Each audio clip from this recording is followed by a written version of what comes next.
musaza we byamuviremo kwirukanwa ku kazi, musaza we arimo amadeni, musaza we turi kwibaza uko abanye n'umuryango kugira ngo miliyoni zirenga 500 zive mu muryango ziburirwa irengero. Abantu babyihangana ni bake pe. Hari n'abahita bajya bishyira mu kagozi. Miliyoni 500 ni ikintu gikomeye cyane. Aha, itariki cyaha cyakorewe tariki 9 z'ukwa gatanu 2024 nibwo icyaha cyakozwe. Imikorere y'icyaha tariki 31 z'ukwa karindwi 2024 RIB yakira ikirego cy'uyu mu diaspora, twirinze kuvuga amazina ye kubera ubushake bwe, ntabwo ashaka ko tuyavuga. Arega witwa Tumusifu Karebu Munganga ni mwishywa we, Munganga Kasindi Meda ni mushiki we, Munganga Jerome ni muramu we urega. Bagurishije ubutaka bwe mu buryo bw'uburiganya. Mu mwaka wa 2022 kugeza 2024 uyu mugabo yoherereje Tumusifu Munganga Karebu amayero angana n'ibihumbi 233 na 338 n'andi mayero angana n'ibihumbi 53 na 500 yoherejwe papa we Munganga Jerome, akaba muramu w'urega, kugira ngo ayo mafaranga bayakoreshe bamugurira ubutaka mu karere ka Rusizi, umurenge wa Nkanka. Ndetse mu matariki atandukanye ayo mafaranga kumwe na biberetse muri historique bohererejwe bayaguzemo ubutaka bubaruye kuri UPI zitandukanye, aho ubutaka bumwe baguze buherereye mu karere ka Rusizi, umurenge wa Nkanka, ubundi bukaba buri mu murenge wa Gashonga. Muraho, waba uri umunyeshuri cyangwa uri umubyeyi ufite umwana wifuza kwiga kaminuza? Ngufite amakuru meza. Hanika Anglican Integrated Polytechnic ni kaminuza nziza iherereye mu ntara y'Amajyepfo mu karere ka Nyanza. Bafite amashami atandukanye nka Information Technology, Automobile Technology na Civil Engineering. Ni koko ngimishijwe ikaramu ntiramburura. Murakaza neza muri Hanika Anglican Integrated Polytechnic. Bakunzi ba KOP, twongeye tubasuhuza tubifuriza ishya n'ihirwe. Turi mu ntangiriro z'ukwezi kwa gatandatu, turagenda dusatira igice cya mbere cy'umwaka, amezi 6 ya mbere y'umwaka wa 2026. Ni igihe cyiza rero cyo gutangira gukora kwisubiraho gukora isuzuma mu minsi mu bihe bishize. Murabizi ko muri leta ho ari naho budget irangira, abatanga mituweli ubwo nyine murabyumva, n'abakoresha za budget kuzisoza no gutegura izindi birarimbanyije. Ishuri ryiza muri runo Rwanda ni Hanika Anglican Integrated Polytechnic, rifite amashami ya IT, ya Civil Engineering na Mechanical Engineering, aho bafite na bachelor's degree muri IT. Ni ishuri ryiza riri mu karere ka Nyanza, rigira akarusho ko kuba umunyeshuri uhize ahava afite provisoire kandi yashaka na permis définitif akiga muri auto école y'ikigo ku mafaranga make. Icya kabiri nuko umwana wahize segonderi akajya muri kaminuza yabo, umubyeyi bamugabanyirizaho 50%, ni ibintu byo kwishimirwa cyane. So na ahantu rero mu bagane kuri nimero mukunda kubona muri kariya gapibiste kare bari abana b'abakobwa. Premium Construction Group ni umufatanyabikorwa tumaranye igihe tuzarambana, ubajyana mu bikorwa remezo, inyubako, ibiraro, imihanda, nabo na abafatanyabikorwa beza. Mwabashaka kuri 0784 42 57 cyangwa mukajya ku biro byabo hano imbere ya REB ku munara uhari. Undi bufatanyabikorwa ni Vista Kigali kwa Musonera Sostene. Ni akabari kameze neza cyane, gafite n'amacumbi meza, ibyumba bishashe neza, bifite urubaraza, bifite na salo. Hanyuma hakaba ibyumba by'inama, hakaba igikoni, hakaba ahareberwa imipira, hakaba bese n'ahantu heza cyane. Ni hariya ku kizunguruko cyo haruguru kwa Nayinzira, ku muhanda ugana kuri Azamu winjira mu nganda n'uzamuka Ibumbogo no mu Kinyaga. Mwabahamagara kuri 0785 40 80 40. Uyu munsi turabiseguraho, twongeye kugaruka ku kiganiro twakoze kijyanye na dosiye ya Marshal Ujeku ku ku mazina yose yitwa uje kuvuka Emmanuel. Uyu mugabo ni rwiyemezamirimo ukiri mutoya ugurisha amazu, wubaka amazu akagurisha, kayigira kubaka imidugudu rwose, ubona ko ari umuhungu washaka gutera imbere, ariko ubu ari mu bibazo byo kuba atari mu maboko ye kubera ibibazo bijyanye n'iyo mirimo yakoraga. Abantu bamwe bagiye bavuga ko ngo yabagurishaga ubutaka, bajya gukoresha imitation bagasanga butamwanditseho. Mu bushize twakoze ikiganiro kivuga muri dosiye arimo mu buryo bumwe cyangwa ubundi. Byabaye ngombwa ko twohereza umunyamakuru Icyangugu mu murenge wa Nkanka no mu murenge wa Mururu, ahari ubutaka kuri no saha bwanditse kuri Marshal, ariko bwamugezeho mu buryo budasobanutse. Ubutaka nubwo diaspora wo mu gihugu cy'Ubufaransa cyangwa Ububiligi cyangwa Ubusuwisi hose yoherezaga amafaranga mwishywa we ngo amugurire ubutaka, hanyuma mwishywa we afata Lambert, hanyuma ananiwe kuyishyura Marshal aramugobotora, hanyuma mu kumugobotora biba ngombwa ko amuha ingurane ya bwa butaka yari yaraguriye nyirarume. Ibi ni ibintu byagize ingaruka cyane ku muryango wose. Ari uwo mwana tuza kugarukaho Caleb, Munganga Caleb, ubari abayeho yihishahisha, ari nyina umubyara byamuviremo ihungabana, umuvuduko urazamuka, diabete irazamuka, agira ipfunwe ryo kuvugana na musaza we kubera ko abo babyeyi bafite ipfunwe ry'uko umwana wabo yahemukiye nyirarume. Ikiganiro impamvu twabanje kukigira, twashakaga amakuru ya hariya kandi tubiseguraho ko cyasohotse mu gifaransa cyinshi. Uri uvuga mu gifaransa niwe Munganga Jerome, ari we se wa Caleb, akaba muramu w'uwo wari waguze ubutaka.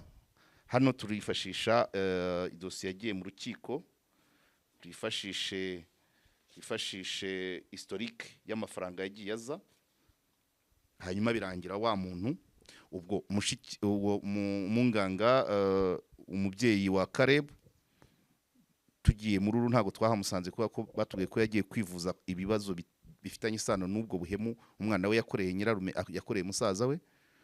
Tugezeyo n'uyu mugabo uvuga igifaransa Munganga Jerome nawe yabanje kutubwira ko atajya kuri kamera. Turagenda, bukeye arongera avuga ati noneho nakwemera nkavuga. Urumva ni inzira ndende. Twageze ku isambu tuvugisha bari bafite amasambu, batubwira uko byagenze byose. Hanyuma rero ubu noneho tugiye kureba uwohereje amafaranga nawe byamugizeho ingaruka, kubera ko nkuko muza kubona muri amafaranga agiye yohereza ni menshi mu byiciro byinshi. Ayo yari yarazigamye, aho yagurishije ibintu, ayo yafashe muri banki, ayo yafashe avance sur salaire ku kazi, aho yagujije inshuti. Donc ni amafaranga menshi. Noneho yumvise ko ubutaka butakiri ubwe, nawe bimuviramo ihungabana, binamuviramo kwirukanwa ku kazi. Ibyo ni ingaruka rero, ni ukuvuga ngo ikosa ry'umwe rishobora kugira ingaruka ku bantu benshi.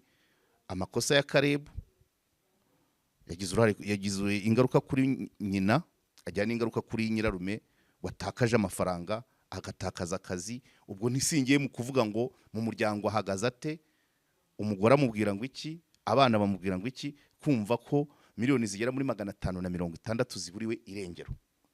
So katugende rero muri detail kamere kuri no historique. Ino historique ifite amapage 16. Ni amafaranga yagiye yoherezwa guhera habanza itariki 22 z'ukwa 10 2022 hoherejwe ibihumbi 18 by'amadolari. Ubwo operation zabaye nazibaze zirenga 100. Nkuko bibona page 16 uko mubibona byose ayose ni nama operation kwakurikirana, nabazengera kuri 45 ntaragera muri kimwe cya kabiri. Ariko murabibona buri karongo no operation, buri karongo no operation. Nabazengera kuri 45 reba nyuma ya 45. Iyi nindi page, iyi nindi iyi nindi ugakomeza. Ni ibintu byabaye hagati y'umwaka wa 2022 na 2020 kugeza mu kwa gatandatu 2024. Mwumve ko ari amafaranga menshi yoherejwe mu byiciro byinshi nkuko mubibona muri historique ifite amapaje 16. Total kuri zino mpapuro harimo amayero ibihumbi 317. Amayero ibihumbi 317 ni yari muri zino mpapuro, ariko kigaragara hari nandi yagiye aca mu bundi buryo, ku buryo total bikabakaba miliyoni 562. Mutirero byagenze bite? Nkuko mwabyumvise abafasha kumva igifaransa kuri ya musaza yabisobanuye uko byatangiye. Uyu mugabo ukorera umuryango mpuzamahanga uba i Burayi yohereje yifuje gukorera pension, ni umunyamahanga, ni umunyekongo, afite mushiki we n'umugabo we baba mu Rwanda. Hanyuma agira gahunda yo kuvuga ati ngiye numva amasaziro yanjye naza yakorera mu Rwanda ndi mu kazi k'ubuhinzi n'ubworozi. Abikojeje muramu we, muramu aramubwira ati n'ubundi ngiye nayisanganwe ubutaka butoya twabwongera n'ubwanjye ukabufata. Hanyuma rero guhera icyo gihe muri 2022 hatangira procedure yo kohereza amafaranga yo kwishyura bwa butaka. Aha ngaha rero turifashisha ikirego cyatanzwe n'ubugenzacyaha, kirego nimero dossier cyatanzwe mu karere ka Rusizi. Dossier yohererejwe ubushinjacyaha bwo ku rwego rwisumbuye rwa Rusizi tariki ya 19 z'ukwa 9 2024.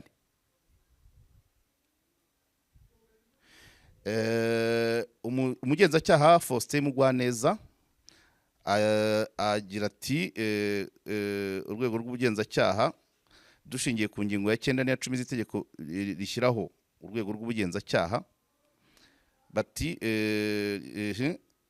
dushyikirije ubushinjacyaha bwo ku rwego rwisumbuye Rusizi ikirego.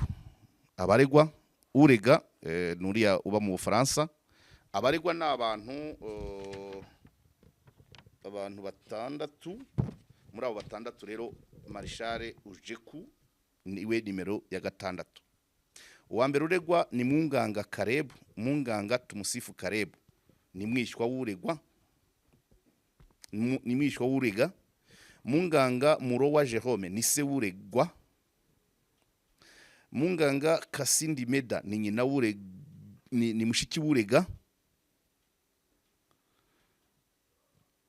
Karebu ni mwishywa w'urega, Munganga ni muramu w'urega, Meda ni mushiki w'urega. Hanyuma hakabamo Habarurema Venuste alias Rwandema, uyu akaba ari umuvunjayi. Hakabamo Ndabananiye Jean Bosco, we akaba ariwe ubutaka turaza kumenya uruhare rwe ntango bitandubona, ariko ndaza kubona muri detail. Hanyuma uwa gatandatu uje kuvuka Emmanuel, uyu niwe Marshal Ujeku. Uyu rero nkuko nabibabwiye azamo kubera ko wa undi Karebu yafashe ubutaka yaguriye nyirarume mu mafaranga naberetse historique uko yagiye aza, ajya gufata Lambert kwa Rwandema w'umuvunjayi. Hanyuma naniwe kwishyura hazamo Marshal aramugoboka, ariko condition iba kuvuga ngo buriya butaka urabumpa. Good. Havugamo n'abatangabuhamya. Hanyuma icyaha baregwa n'inkiko n'ingingo amategeko ateganya. Icyaha cya mbere kugurisha ikintu cy'undi cyangwa kugitangaho ingwate. Icyaha cya kabiri guhindura inyandiko cyangwa gukoresha inyandiko mpimbano. Icyaha cya gatatu gucuruza cyangwa kuvunja amafaranga mu buryo butemewe n'amategeko. Ibi rero buri wese agenda agira urwe ruhare. Ikirego cyatanzwe nkuko nabibabwiye 19 z'ukwa 9 2024. mbibutse neza ko mu byo marishara kuri cyo nko kuri saha iki ntago kirimo abantu bataza kubyitiranya. Iki ngiki kuva cyatangwa mu kwa 9 2024 ntago kirapangirwa, ntago cyo cyavuye ku rwego rw'ubugenzacyaha. Ubugenzacyaha bucyohereza muri parike kuva igihe tariki cyagera muri pariki mu mushinjacyaha bwisumbuye bwa Rusizi, nta kintu kirakorwa.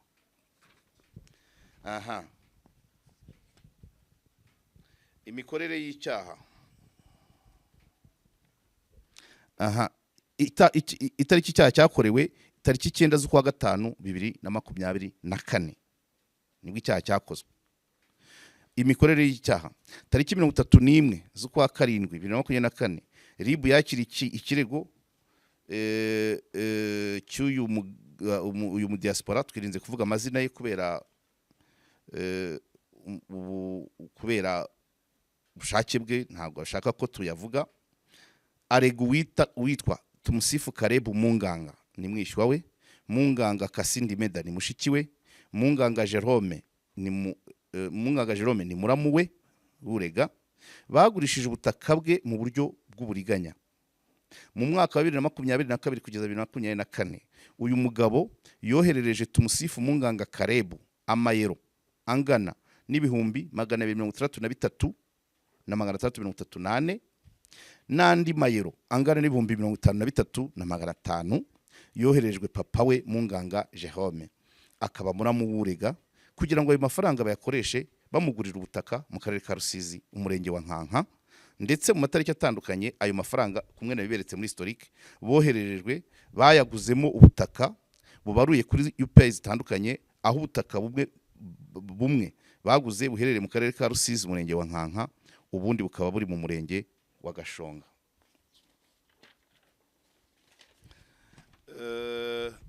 Mu kwezi kwa 5 2024 Tumusifu Caleb yishoye mu byitwa Banque Lambert, maze tariki ya 9 inyandiko mvuga ni y'umugenzacyaha yohereje ubushinjacyaha bwisumbuye bwa Rusizi. Mu kwa 5 Tumusifu Caleb yishoye mu byitwa Banque Lambert, maze tariki ya 5 tariki 9 z'ukwa 5 2024 aguze witwa Habarurema Venus alias Rwandema amadolari angana n'ibihumbi 10. Bumvikana ko azajya yunguka amadolari 2,000 buri kwezi, ariko kugira ngo Rwandema yemere kuyamuguriza yamusabye ingwate ituma yizera ko azishyurwa ayo mafaranga ndetse n'inyungu yayo. Nibwo tariki ya 9 z'ukwa 5 2024 hakozwe amasezerano y'ubugure, aho Kasindi Munganga Meda yasinye ku masezerano y'ubugure yemeza ko agurishije ubutaka uwitwa Rwandema ku madolari 10,000. Maze umuhungu we Tumusifu Munganga Caleb nawe asinyaho nk'umutangabuhamya. Ubwo butaka abaregwa bagaragaje muri ayo masezerano ko bagurishije bukaba ari ibibanza 15 bufite UPI zitandukanye baguze ku mafaranga bahawe n'uyu urega. Ibibanza 15 bitangwaho ingwate muri Lambert y'ibihumbi 10 by'amadolari. Aho muri kucyumva ingwate y'ibibanza 15 kugira ngo ufate amadolari ibihumbi 10. Ubwo no kuvuga ngo buri kibanza ntago kigejeje kuri $1,000 wapi, ni muri za 700. None Tumusifu Caleb nyuma yaje kubura ubwishyu bw'ayo mafaranga yagurijwe, maze yumvikana n'uwitwa uje kuvuka Emmanuel alias Marshal Ujeku kumwishyurira ayo madolari Habarurema Venus alias Rwandema. Nibwo tariki ya 7 z'ukwa 6 2024 hashize ukwezi kumwe uje kuvuka Emmanuel abisabwe na Caleb Tumusifu yishyuye Rwandema amadolari ibihumbi 10, maze ya masezerano y'ubugure arahinduka hakorwa andi y'ubugure agaragaza ko Rwandema agurishije ubutaka twavuze haruguru uwitwa uje kuvuka Emmanuel ku kiguzi cy'amadolari ibihumbi 10 yaramaze kwishyurwa ibihumbi 10 ku butaka bw'ibibanza 15. Umugenzacyaha agakomeza agira ati mwiperereza twasanze uyu urega ari umushoramari washakaga gushora imari mu Rwanda agura ubutaka hafi y'amazi kugira ngo hakorere ubuhinzi n'ubworozi. Bitewe nuko ataba mu Rwanda yagiriye icyizere Tumusifu Munganga Caleb umwana wa mushikiwe mwishywa we amusaba gufunguza company yitwa Lakeside Farmers yagombaga kwifashisha muri uwo mushinga. Nibwo mu mwaka wa 2022 kugera 2024 yamwohereje amayero angana amwe twavuze 26,433 na 638 nandi 53,500 yoherejwe ise wa Karebu, ariko yose akoreshwa na Tumusifu Munganga Karebu. Agura ibibanza bimwe biherereye mu karere ka Rusizi mu murenge wa Nkanka n'ibindi biherereye mu murenge wa Gashonga. Iperereza ryagaragaje ko mu bibanza Tumusifu Munganga Karebu yaguze biherereye mu murenge wa Nkanka harimo ibigera kuri 23 yagurishije mu buryo bw'uburiganya atabizi, nyirabyo atabizi, abigurisha uwitwa uje kuvuka Emmanuel wamwishyuye amadolari 75,000 nk'uko amasezerano y'ubugure yakozwe n'impande zombi tariki 12 z'ukwa gatanu 2024. 12 z'ukwa gatanu 2024 ni ukuvuga ngo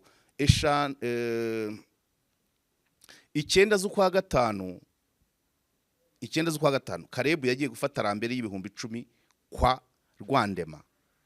Hashize iminsi 3 12 z'ukwa gatanu 2024 arongera agurisha ibibanza 23 na uje kuvuka Emmanuel nyuma y'iminsi 3 ku bihumbi 75 by'amadolari. Nuvuga ngo 15 yego 15 byatanzwe ku madolari ibihumbi 10, ibindi 23 bitangwa ku madolari ibihumbi 75.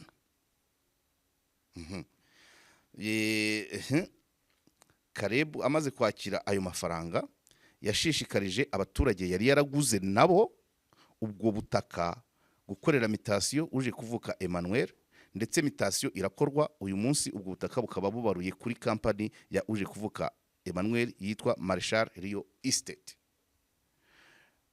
Nkuko mwabibonye mu kiganiro cyabanje, aba baturage bari benshi ku buryo bavuga ngo mu kujya gukora mitasiyo bagendaga basinya batazi ngo ninde bagurishije nawe ninde, kandi bundi amafaranga mu mpapuro mbere ya mitasiyo ubutaka bwavugaga ko buguzwe na se wa Karebu, ariko abuguriye muramuwe.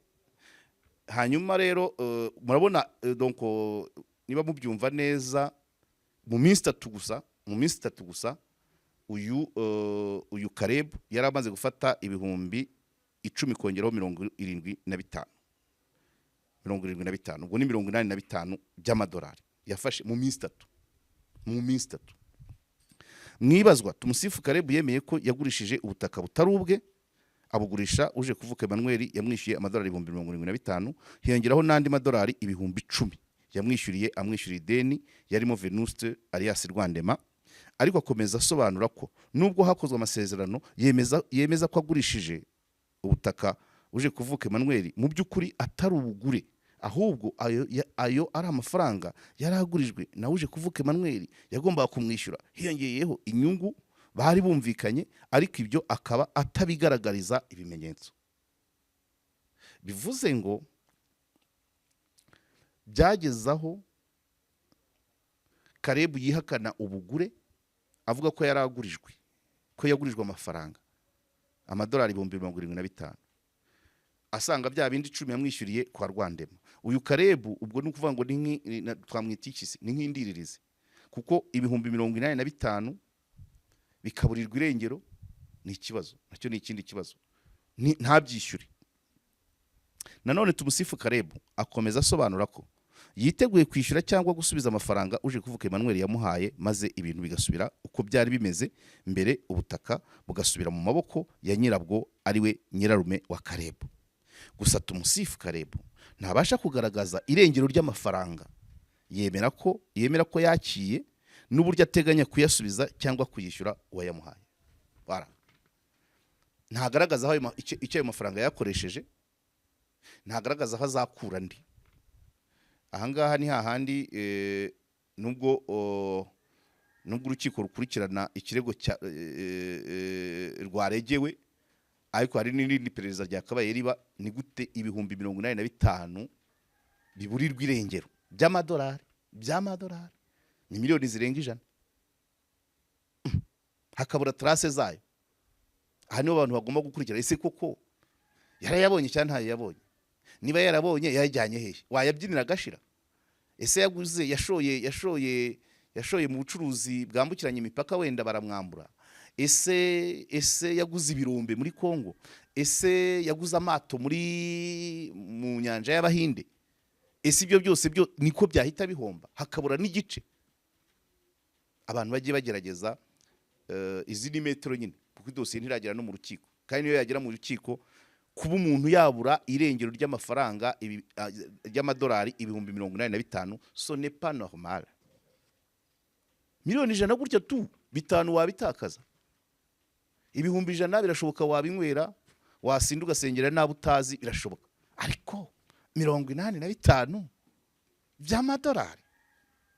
So nukuvuga ngo nkuko umugenzacyaha bivuga, Tumusifu Caleb ntabasha kugaragaza irengero ry'ayo mafaranga cyangwa ngo agaragaze aho azakura ubwishyu.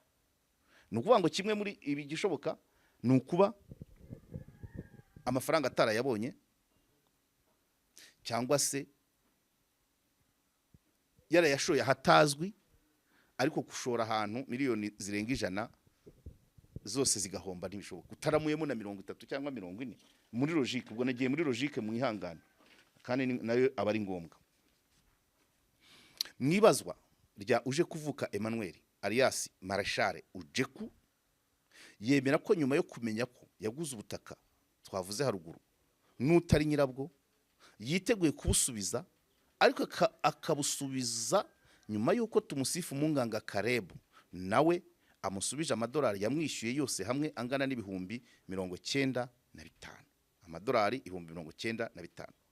Ayo mafaranga Tumusifu Caleb nawe akaba yemera ko koko yayakiriye, agasaba ko yahabwa iminsi 40 akaba ayasubije uwayamuhaye, ikibazo kigakemuka. Gusa nubwo asaba icyo gihe kugira ngo abe yishyuye ayo mafaranga, ntabasha kugaragaza aho azakura ayo mafaranga. 95,000 bingana na miliyoni zirenga 135. Ntabasha kugaragaza aho yayakura, ntabasha kugaragaza niba yarayafasha aho yayajyanye. Ikibazo gikomeye cyane. Okay. Ibikorwa bigize icyaha. Ku cyaha cyo guhindura inyandiko cyangwa gukoresha inyandiko mpimbano, igikorwa cyakozwe kuba Tumusifu Caleb tariki 10/5 yarakoze amasezerano y'ubugure agaragaza ko agurishije ubutaka uwitwa uje kuvuka Emmanuel, akishyurwa amadolari angana n'ibihumbi 75, kandi abizi neza ko hatabayeho ubugure, ahubwo habayeho igikorwa kigurizanya amafaranga nkuko nawe abyemerera. Kumva waravuga ati yarangurije, ariko bakora amasezerano y'ubugure. Muri za banki rambere benshi niko babigenza, abaguteze nyine warenza ya tariki pa. Ndabyibuka ari umugabo byageze kure hano mu Izindiro, yacuruzaga inyama, hanyuma asaba banki rambere umuntu uzi n'amategeko, barabanza bakora amasezerano y'ubugure meme no ku murenge. Hanyuma wa mugabo abura ubwishyu, abuze ubwishyu, uwatanze amafaranga afata ubutaka. Ubwo byasakuje ejo bundi bagiye gukora umuhanda, babaze expropriation, bagasanga miliyoni zigera muri 100 zirahabwa wa wundi watanze rambere ya miliyoni 8, bemeranyije inyungu ya miliyoni 3 zagomba kuba 11, ariko base bandikanye impapuro ko bagurishije. Byabaye nk'ibisazi kumva ko wakiriye miliyoni 8 ahantu hakaza kubarirwa miliyoni 100 zigahabwa undi, wewe warafashe 8 ye. Ibibazo bikomeye cyane ibi bintu rwose. Sinzi ribu rya shami rikorera ku Gitega rijyanye ni yeza ndonke ruswa no n'ibyaha bimungu bukungu, bagagiye batera imitoroshi bakarenga impapuro, kuko pratiquement umuntu udiringa n'amafaranga, nkunda kubivuga, hari umuntu wakwinjiza na miliyoni 5 agahinduka, niba ari umuntu wabayeho umushahara utarenga 200,000 miliyoni 5 kuzibona byakaba bivuga ngo zivuye he, azikoresheje iki? So kugira rero inyandiko zivuga ngo Karegeya ngo yakiriye ngo miliyoni 200, Karegeya yakiriye miliyoni 200 akaba kiyogoshesha muri salo y'igihumbi, Karegeya yakiriye miliyoni 200 akaba cyambara ishati ya Cosmos, Karegeya yakiriye miliyoni 200 akaba gituye mu kiyovu cy'abakene.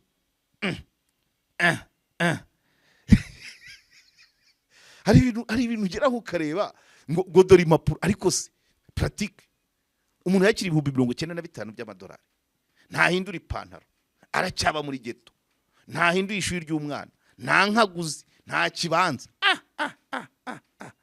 Ese koko aragiye cyangwa afite cyamuteruzi mu nda hari, kuko ayo mafaranga ntabwo yarya gupfe kuyamara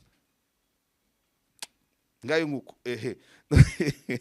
Kanongere ngasome rwose mwihangane. Bati Elema materiel bati kuba Munganga Tumusifu Karebu tariki 12 yarakoze amasezerano y'ubugure agaragaza ko agurishije ubutaka uwitwa uje kuvuka Emmanuel akishyurwa amadolari angana n'ibihumbi 75, kandi abizi neza ko hatabayeho ubugure ahubwo habayeho igikorwa kigurizanya ry'amafaranga nk'uko nawe abyemerera. Icya kabiri, kuba Munganga Tumusifu Karebu tariki 24 z'ukwa gatanu nyuma y'iminsi 12 yarakoze amasezerano y'ubugure agaragaza ko agurishije ubutaka bugaragara kuri ayo masezerano akabugurisha uwitwa uje kuvuka Emmanuel ku mafaranga angana na miliyoni 22, kandi nawe abizi neza ko nta bugure bwabayeho ahubwo ari igurizanya ry'amafaranga hagati y'impande zombi. Ibi birajya kumera na bya bindi nk'ibya wa wundi wo mwizindiro, abantu bagize uruhare mu gukemuka ku kibazo cyo mwizindiro cy'umugabo wari ufite busheri akagirana amasezerano y'ubugure kubera arambere ya miliyoni 8 yagiranye n'umuntu wize iby'amategeko, bikarangira ku murenge basinye, ariko nzi ko cyakemutse. Manza bashobora kuba baremeje ko muri iyo expropriation barayagabana, ariko nabwo yarabuhenze cyane kuri miliyoni 8. Ngayo nguko tarenga abantu ngaha. Hanyuma kuba Emmanuel uje kuvuka alias Marshal Ujeku yaraguze ubutaka na Tumusifu Munganga, nawe abona ko ubutaka arimo kugura atari we bwanditseho ndetse atari nawe ugaragara mu masezerano y'ubugure nk'uwaguze ubwo butaka. So nukuvuga ngo mu kugura bwa butaka bwa nyirarume wa Karebu, abaturage bagurishaga na se wa Karebu. Karebu we akaba manager w'iyo projet y'ubuhinzi n'ubworozi harimo n'inzuki ngira ngo yitwaga Lakeside Farmers, ariko Marshal agaha amafaranga Karebu wakamuha ubutaka butamwanditseho. Urumva ngo habaye uriganya n'izo za mutation. Hanyuma ubushake bwo gukora icyaha Elema Mohale, kuba Karebu Munganga Tumusifu yiyemerera ko amasezerano yose y'ubugure bw'ubutaka yagiranye na uje kuvuka Emmanuel alias Marshal Ujeku atavugisha ukuri, kuko icyabayeho ari igurizanya ry'amafaranga yunguka aho amasezerano y'ubugure yagiye akorwa kugira ngo utanze amafaranga agire icyizere cyuko azishyurwa. Ni nka bimwe rwose nka bimwe byo mwizindiro. Kuba uje kuvuka Emmanuel yaraguze ubutaka nawe abizi neza ko atari ubwa Karebu Munganga Tumusifu, kuko ubwo butaka bwari bwanditse ku bantu bari barabugurishije, ndetse amasezerano y'ubugure akaba yari mu mazina ya Kasindi Meda, nyina wa Karebu, mama wa Karebu, nyina wa Karebu Tumusifu, bwari bwanditse ku nyina. Hanyuma Elema legale by'amategeko byo ntago mbitindaho, hangane go. Hanyuma reka ndebe ku cyaha cyo kugurisha ikintu cy'undi cyangwa kugitangaho ingwate. Igikorwa cyakozwe Elema materiel kuba tariki 12 z'ukwa gatanu Munganga Karebu yakoze amasezerano y'ubugure by'imwe twavugaga ibibanza 23 uwitwa uje kuvuka Emmanuel alias Marshal Ujeku, kandi abizi neza ko ibibanza atari ibye ahubwo ari ibya nyirarume. Ubushake bwo gukora icyaha, kuba Munganga yiyemerera ko ibibanza 23 bigaragara ko yagurishije uje kuvuka Emmanuel tariki 10 z'ukwa gatanu atari ibye ahubwo ari ibya nyirarume. Icyaha cya gatatu, ibimenyetso bigaragara ibimenyetso bigaragaza imiterere y'icyaha n'uruhare rw'uregwa. Kuri Karebu Munganga, amasezerano y'ubugure y'itariki 12 z'ukwa gatanu 2024 agurisha ibanza 23 bitari ibye, abigurisha witwa uje kuvuka Emmanuel ku madolari 75,000. Ibanza 23. Inyandiko mvugo ya Tumusifu, yego, inyandiko mvugo ya Tumusifu yemerera ko yagurishije ubutaka butarubwe. Inyandiko ya Kasindi Meda nyina wa Karebu amushinja kuba ariwe wagurishije mu buryo bw'uburiganya. Inyandiko zigaragaza amafaranga ya yindi naberetse, amafaranga nyirarume wa Karebu yohereje kugira ngo agure ubutaka. Izo nyandiko ubwo ni izi ngizi naberetse mu page 16 mu mwaka umwe n'igice, historique irimo page 16 na operation zirenga 120. Hari igihe ku munsi boherezaga nk'eshatu, operation nk'eshatu. Mbese umugabo yaragiye ashakisha amafaranga avuga ati ngiye kuba muri paradizo mu Rwanda, amasaziro yanjye rwose ndayakozaho imitwe y'intoki. Ariko siko byagenze. Mu bihamya, mu bimenyetso, ikindi twibandaho inyandiko mvugo ya Habarurema Venuste alias Rwandema, nawe wemeza ko amasezerano y'ubugure yo kuwa 7 z'ukwa gatandatu 2024 atavugisha ukuri kuko atigeze agurisha ubutaka, ahubwo icyabayeho ari uko yishyuwe ideni yari yarahaye Karebu Tumusifu, maze agasabwa gukora amasezerano yemeza ko agurishije ubutaka uje kuvuka Emmanuel wari umaze kwishyurira ideni Karebu. Okay. Kuri uje kuvuka Emmanuel alias Marshal Rujeku, kuba uje kuvuka Emmanuel yaraguze ubutaka n'utari nyirabwo, kuba nk'umuntu umenyereye kugura ibibanza yaraguze ubutaka na Karebu Tumusifu Munganga atabanje gusuzuma niba ubwo butaka koko ari ubwe kuko butari bumwanditseho, cyangwa se ngo abe afite amasezerano y'ubugure y'ubwo butaka. Kuba tariki ya 7 z'ukwa gatandatu yarasinya amasezerano y'ubugure na Habarurema Venuste alias Rwandema yemeza ko aguze ubutaka nawe, kandi nawe azi neza ko nta bugure bwabayeho, ahubwo icyabayeho ari ideni yishyuriye Munganga Karebu Tumusifu. Rwandema Habarurema Venuste we kuba iyi tariki ni nka bimwe maze kuvuga, amasezerano y'ubugure na uje kuvuka Emmanuel yemeza ko amugurishije ubutaka, kandi nawe azi neza ko ntabwo amugurishije ahubwo yishyuriye ideni Karebu.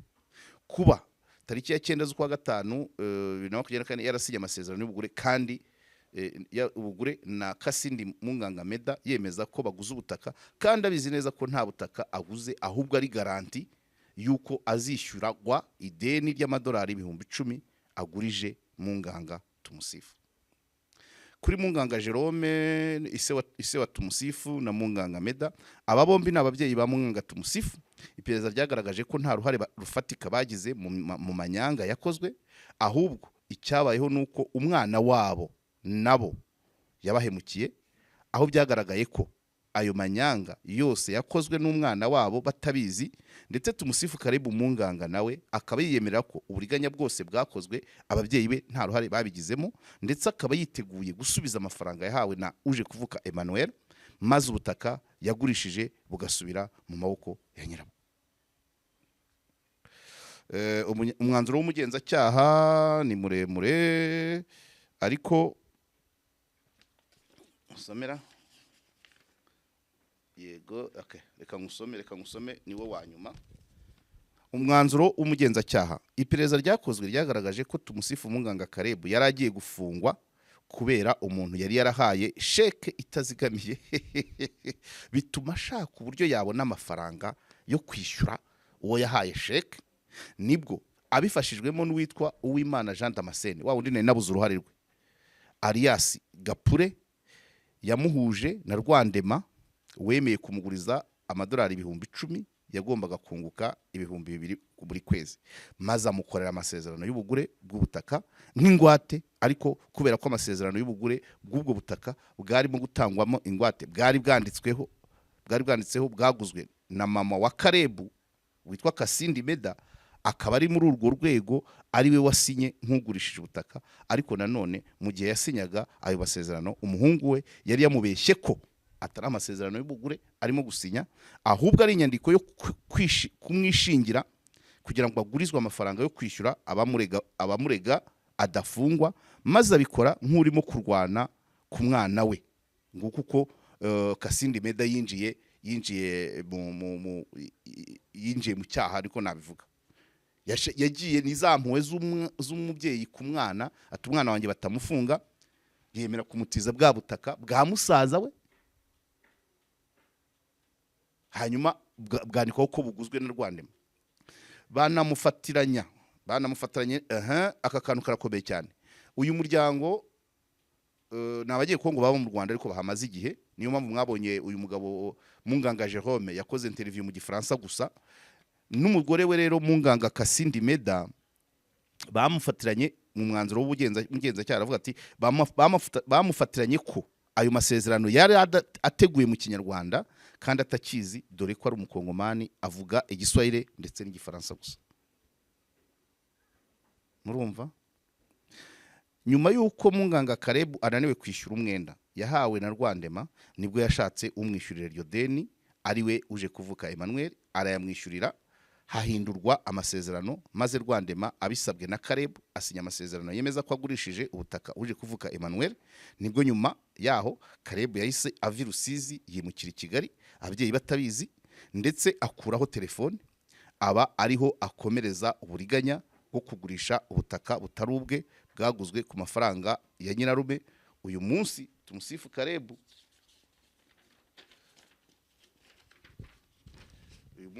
Caleb, yiyemerera ko amaze kwakira amadolari angana n'ibihumbi 95 ndetse n'amafaranga y'u Rwanda miliyoni 22 yose yahawe na uje kuvuka Emmanuel, nyuma yo kumukorera amasezerano ko amugurisha ubutaga. Iperereza rikaba rigikomeje rigamije gucukumbura irengero ry'aya mafaranga. Vraiment mugenza cyanda gukunze cyane rwose kumenya irengero ry'aya mafaranga, ese yabayeho cyangwa ntiyabayeho,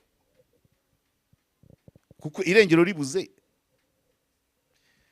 ngira ngo na Caleb yabibazwa, ubundi wayabonaga yajyana he? So aya mafaranga rero ubwo arakabakaba miliyoni 150, twari twabonye 135, twongeraho 22, ubwo ni 157, hafi 160.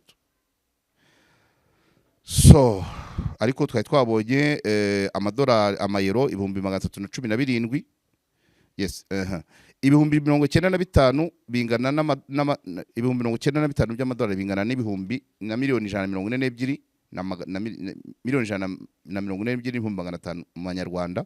Wakongera ibihumbi 22, wakongeraho miliyoni 22 bikaba 134 n'ibihumbi 500. Amayero yaje ibihumbi 317 by'amayero, ibihumbi 317 angana na miliyoni 539 n'ibihumbi 127. Aya niyo yavuye kuri wa mu diaspora w'umunyekongo waguraga ubutaka miliyoni 539. Ibyo ni bigaragara hano muri ino nyandiko, ariko mu ibaruwa yandikiye RDB avuga ko total y'amafaranga yohereje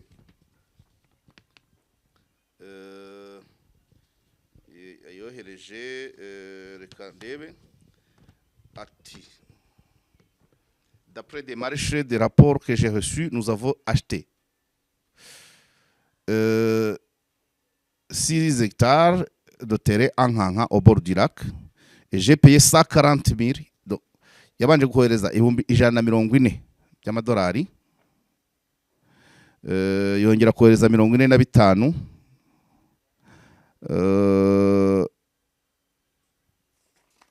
ndaza kureba total y'amafaranga, kanihute ndebe total y'amafaranga we avuga ko voilà nibaruwa yandikiye RDB avuga ko yohereje amadolari ibihumbi 375. Aya niyo navugaga angana n'amanyarwanda miliyoni 560. So simbitindaho uru rubanza iyi dosiye yashyikirijwe ubushinjacyaha kuva mu kwa 9 2024 yashyikirijwe tariki 19 z'ukwa 9 2024 nibwo yavuye mu maboko y'ubugenzacyaha yoherezwa ubushinjacyaha ku rwego rwisumbuye rwa Rusizi. Muzo Marshal akurikiranweho uno munsi simpamya ko n'iyi ngiyi irimo, kuko yo numvise bavugamo abantu banyuranye, ariko bibarirwa muri za miliyoni 50, kandi hano haravugwamo ibibanza 15 kongeraho 23, ubwo ni ibibanza 38. Avuga ko yatanze ibihumbi 95 by'amadolari kongeraho miliyoni 22. Sinzi ko ibi biri muri dosiye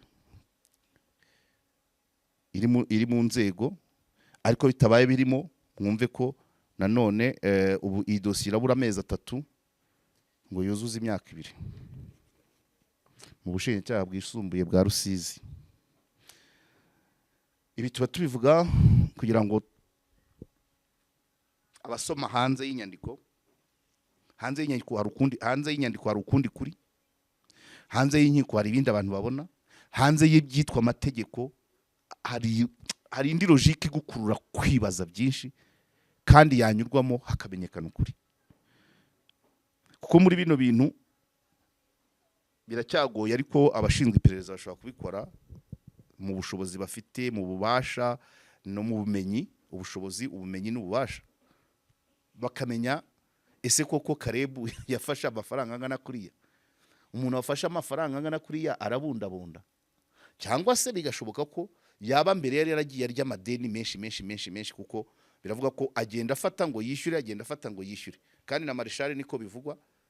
Nkuko itangazo ry'ubugenzacyaha byavugaga ko hari abantu bagiye bamurega, yabona bikomeye agafata amafaranga y'abandi abemerera inzu cyangwa ubutaka, yayafata akabanza akishyura babandi bari bamumereye nabi. So ndabyibuka mu ijwi rya Murangira Bitsiri Dr avuga ati noneho byageze ahantu atabasha kubona ayasubiza abari kumukurikirana. Uko niko Marshal yageze mu maboko ataraye, ariko ntabwo abamugejejeyo, abatumye ababaye imbarutso kugira ngo agereyo, ntabwo ari bose, hari n'abandi bari iruhande. Ubwo sinzi icyo inzego zizabikoraho, ariko n'abanyamategeko be bagomba gukurikirana bakagenda bibutsa iyi dosiye ko yageze muri parike yisumbuye ya Rusizi muri 2024 mu kwa 9. igeze ese bazayomeka ku zindi, ese bizagenda bite, ese basanze nta kirimo nuko. So ngayo guko simba rambire, izuba ni ryinshi,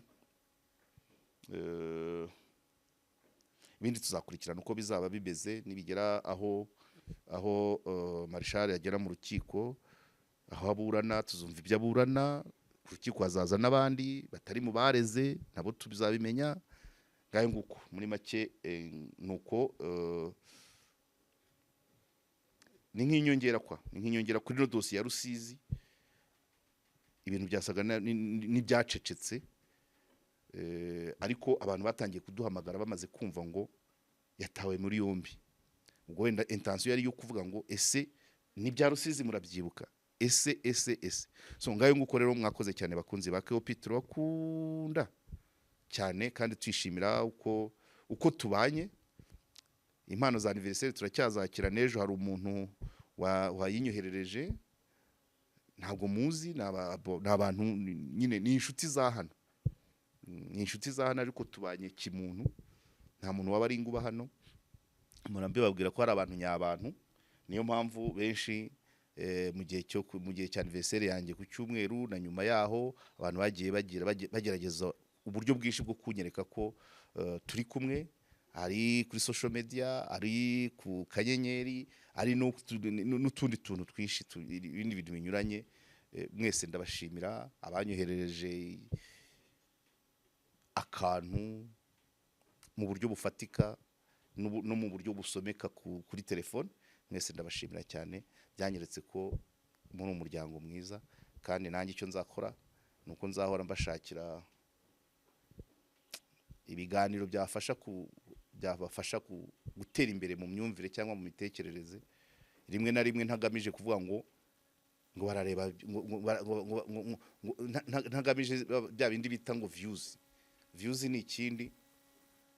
Umurimo iyo ukoze neza d'abord satisfaction yawe muri wowe, cya kabiri ibihembo ntago buri murimo ari we wo uhemba nyiri kuwukora. Ukora neza ibihembo bishobora kuva ahantu hatandukanye. Ukoze uvuga ngo ikinda gikora kugira ngo gihemberwe, hari ibyo utakora. Ntago wajya Rusizi, ntago wajya Nkanka ngo nuhavuge mururu, ntago wajya Gakenke, ntago wajya. Donc ibyo bintu abantu bajye babyumva, ntago tubanza kujya muri iyo mibare. Sirutuke tuzi ko nibishobora kuzana izo views biboneka utahagurutse pe, utavuye aho uri aho i Kigali turabizi aho byava ingingo nk'izo aho zituruka turahaza, ariko ntago ari ngombwa ko ari byo duhozaho, nubwo nabyo byazamo, ariko rimwe na rimwe nabisaba ngo umuntu agire yigomwe umwanya, yigomwe n'ubushobozi kugira ngo abashe kubona ibintu bifatika. Niyo mpamvu twafashe umwanya tukajya Nkanka, tukajya Mururu, tukajya kureba ayo masambu yarimo n'amatungo, gira ngo inzuki, harimo imizinga y'inzuki, harimo usibye ko iyi baruwa yabandikiye RDB byavugaga ko bamubwiraga kugura ubutaka, uwoherezaga amafaranga bamubwiraga ubutaka bakamubwira n'ibirimo, rimwe na rimwe bakamubeshya, hakabaho bamubwiye ngo harimo ngo insina 5,000, yasaba amafoto hakaza insina 200. Ibyo bintu byose ni byinshi byose, nta nubwo ubugenzacyaha bwari kubiregera ngo bivemo, ariko harimo utunyanga twinshi. Gusa tuzirikana za ngaruka z'imibanire mu muryango. Uyu munganga Kasindi Meda nta kivugana na musaza we, byamuteye ihungabana. Musaza we byamuviremo kwirukanwa ku kazi, musaza we arimo amadeni, musaza we turi kwibaza uko abanye n'umuryango kugira ngo miliyoni zirenga 500 zive mu muryango ziburirwa irengero. Abantu babyihangana ni bake pe, hari n'abahita bajya bishyira mu kagozi. Miliyoni 500 ni ikintu gikomeye cyane. So mwakoze cyane rero, turabakunda, naho utaha. Muraho, waba uri umunyeshuri cyangwa uri umubyeyi ufite umwana wifuza kwiga kaminuza, ngufitiye amakuru meza. Hanika Anglican Integrated Polytechnic ni kaminuza nziza iherereye mu ntara y'Amajyepfo mu karere ka Nyanza. Tubafitiye amashami atandukanye nka Information Technology, Automobile Technology na Civil Engineering. Ni koko yimishijwe ikaramu ntiramburura. Murakaza neza muri Hanika Anglican Integrated Polytechnic.